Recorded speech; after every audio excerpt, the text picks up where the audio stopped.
So ఈ మధ్యలో ఎవరైతే ఈ బ్రోకర్ నా కొడుకులు ఎవరైతే ఉన్నారో, లుచ్చా నా కొడుకులు, ఈ నా కొడుకులైతే ఎవరైతే పెద్ద మనుషులతో ఉంటారో వాళ్ళతో మాకు సంబంధం లేదండి. మేమే మాట్లాడడం లేదు మా బంధువులతో ఇప్పుడు. ఈ గొడవల వల్ల వాళ్ళు మాతో కొట్లాడుకొని వెళ్ళిపోయినారు ఆ రోజు. అక్కడి నుంచి వెళ్ళిపోయి అక్కడ వాళ్ళు ఎఫ్ఐఆర్ పెట్టుకున్నారు. వాళ్ళు కోర్టులోనే కేసు పోలీస్ స్టేషన్ కోర్టులలోనే చూసుకుంటారంట. మాకు సంబంధం లేదు ఇప్పుడు అనేది వాళ్ళు చెప్పేస్తా ఉంటారు ప్రతి పెద్ద మనిషికి కూడా.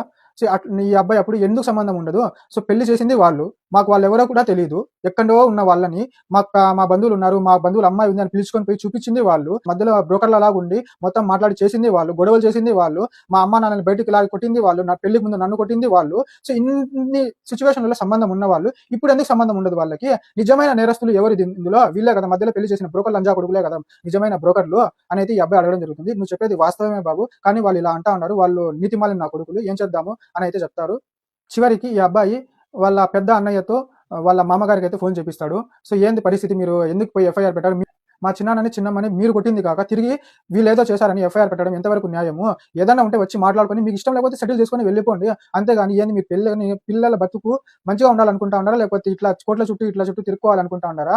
మీ అమ్మాయి పరువే కదా ఎక్కువ పోయేది, అబ్బాయి పరువు కన్నా. మీకు మీ అమ్మాయి జీవితం మీద కూడా మీకు ఇది లేదా అని అడిగితే అవన్నీ మేము చూసుకుంటామండి, నీకెందుకు? మా అమ్మాయి జీవితం మా ఇష్టము, మాకు ఇష్టం ఉంటే మంచిగా చూసుకుంటాము, లేకపోతే మా అమ్మాయి జీవితాన్ని మేమే నాశనం చేసుకుంటాము, నీకెందుకు అని అయితే వాళ్ళు చెప్తారు. ఏంది ఇట్లున్నారు మీరు, అసలు తండ్రేనా మీరు అనే విధంగా వీళ్ళ అన్నగారు అయితే వాళ్ళతో మాట్లాడితే, మేము అంతే ఇంకా మాట్లాడి అలా అనుకుంటే మేము మీ ఊర్లో ఉన్న మా బావగారు అడిగితే రండి మాట్లాడదాం, కూర్చొని మాట్లాడదాము అని అడిగితే మేము వస్తాము, మీరందరూ అడిగితే మేము రాము, మీరెవరో కూడా మాకు తెలియదు, మా బావగారు చెప్తే మేము మీ ఇంట్లో మా అమ్మాయిని ఇచ్చినాము, మా బావగారు చెప్తే ఇప్పుడు కూడా మేము మధ్యస్థానికి వస్తాము అని అయితే పెళ్లి కూతురు తండ్రి అయితే వీళ్ళ అన్నగారితో అయితే చెప్తాడు.